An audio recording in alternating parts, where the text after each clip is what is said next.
സമരം നടന്നത്, ബാക്കി ജില്ലയിലൊന്നും അല്ല. ഇവിടെ എത്തുമ്പോൾ തീവ്രവാദികളാണ്.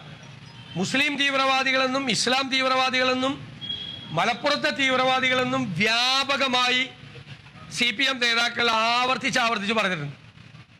അതിന് ഏറ്റവും കൂടുതൽ പ്രാവശ്യം ഈ വാചകം ആവർത്തിച്ച് മലപ്പുറം മുഴുവൻ തീവ്രവാദികളെ കൊണ്ട് നിറഞ്ഞിരിക്കുകയാണ് എന്ന് പറഞ്ഞ വിജയരാഘവൻ ഒറ്റയ്ക്കല്ലല്ലോ പറയുന്നത്.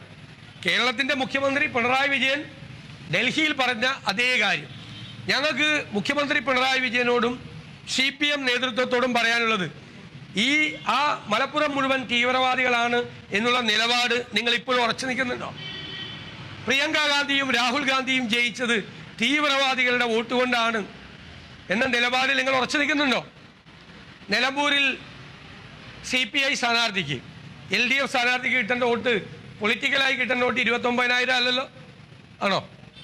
അവർ അതിനേക്കാൾ കൂടുതൽ വോട്ടുണ്ട്. അതിനേക്കാൾ കൂടുതൽ വോട്ട് അവർക്ക് കിട്ടിയിട്ട് ആ വോട്ട് കിട്ടിയില്ലല്ലോ. അപ്പോൾ നിങ്ങളുടെ വോട്ട് പോയില്ലേ? പ്രിയങ്ക ഗാന്ധിക്ക് നിങ്ങളുടെ വോട്ട് പോയില്ലേ?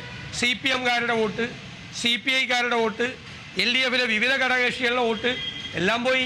രാഹുൽ ഗാന്ധിക്കും പോയി, പ്രിയങ്ക ഗാന്ധിക്കും പോയി. നിങ്ങൾക്ക് 29,000 വോട്ട് മാത്രമേ ഈ പാർലമെന്റ് മണ്ഡലത്തിലെ പൊളിറ്റിക്കൽ വോട്ടുള്ളൂ. എന്നിട്ടാണ് അവർക്ക് കിട്ടേണ്ട വോട്ട് കിട്ടിയില്ല.